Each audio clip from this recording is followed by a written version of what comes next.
Namanya sekolah pasti selalu ada cerita horor yang diturunkan di tiap generasi. Dan cerita ini terjadi di sekolahku.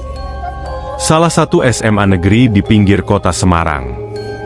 Sekolahku cukup berjarak dengan rumah-rumah warga.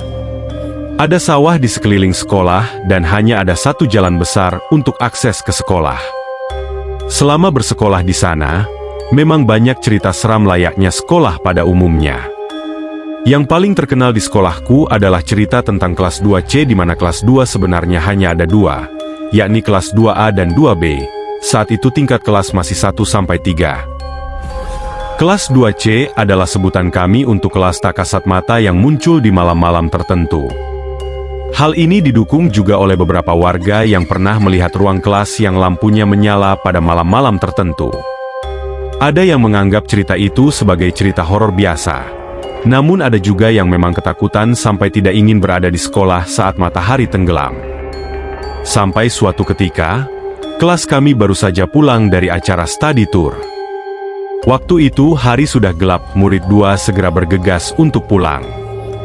Tapi tidak dengan Ihsan dan kedua temannya, Totok dan Fajri. Mereka berniat, sok jagoan, untuk bermalam di sekolah secara sembunyi-sembunyi.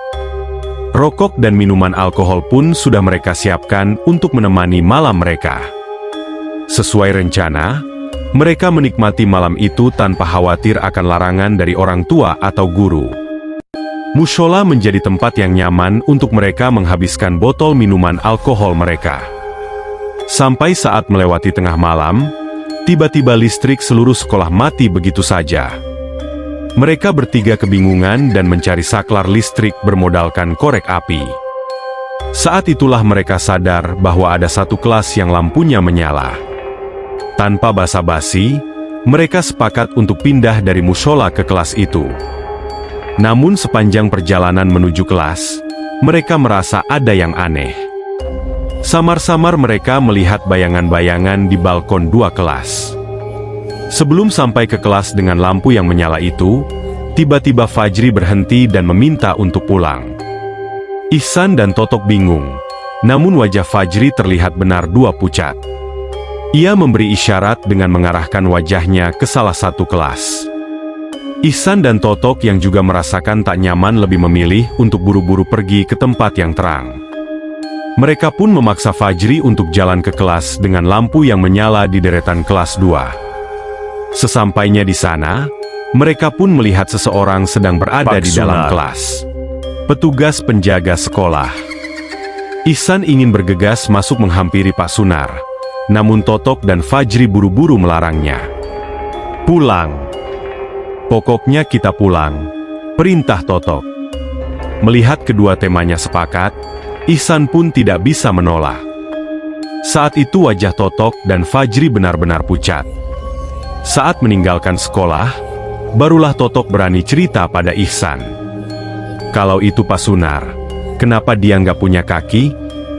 Lain dengan Totok, Fajri mengatakan hal yang berbeda. Terus anak-anak yang ngerayap di langit-langit kelas itu apa? Cerita ini diceritakan oleh mereka bertiga 1 minggu setelah kejadian itu. Selama 1 minggu itu mereka mengalami sakit dengan demam yang tinggi.